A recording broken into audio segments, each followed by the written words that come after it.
When I am safe at last from waves, the first coast to receive me is the Strophides that bear a Grecian name, islands within the great Ionian Sea.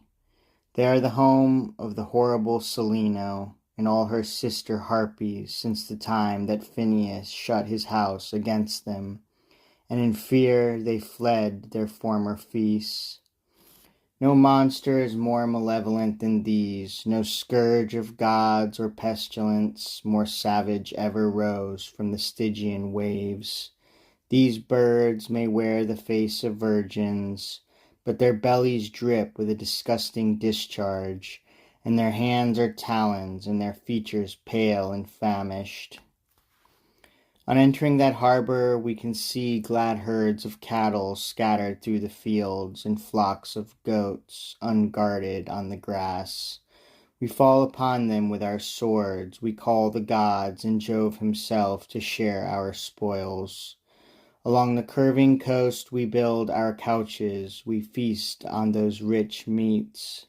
But suddenly, shaking out their wings with a great clanging, the harpies, horrible, swoop from the hilltops, and plundering our banquet with the filthy touch of their talons, they foul everything. Their terrifying scream leaps from that stench. But in the shelter of a hollowed rock, shut in by trees and trembling shadows, we again set out our tables and replace the fire on the altars. But again, though from another quarter of the heavens and from the dark dens the clanging crowd descends, they fall upon their prey with crooked talons, defiling all our feast. I call my comrades to arms, to war against the cruel tribe.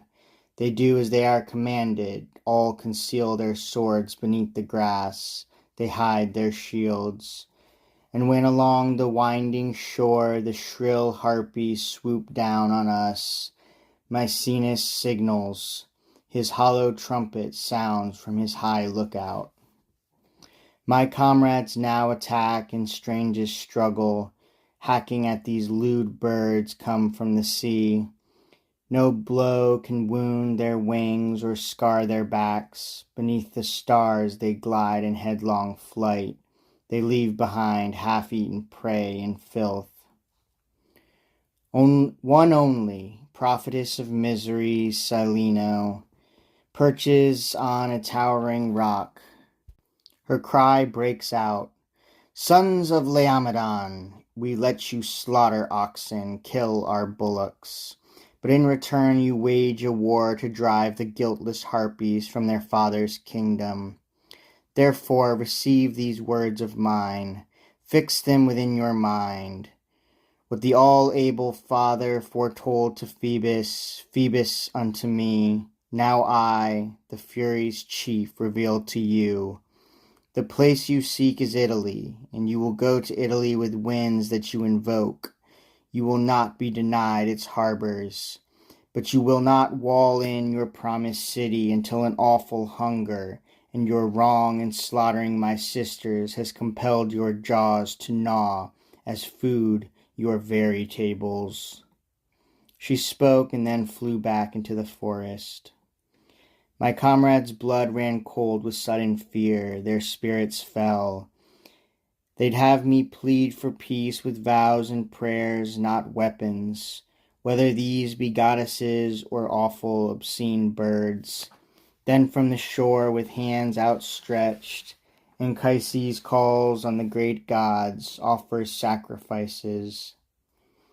Gods, keep these threats from us, let such disaster be distant, and be gracious to the pious.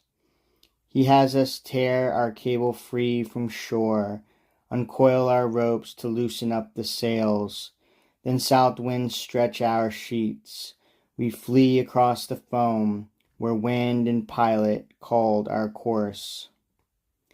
And now among the waves we see the wooded Zacynthus and Dulichium, and Sami, and steep-cliffed Neritos. We shun the shoals of Ithaca, Laertes' land, and curse the earth that once had nursed the fierce Ulysses. Soon we can see Apollo's shrine above Leucata's stormy peaks that panic sailors. Now, weary, we approach the little city.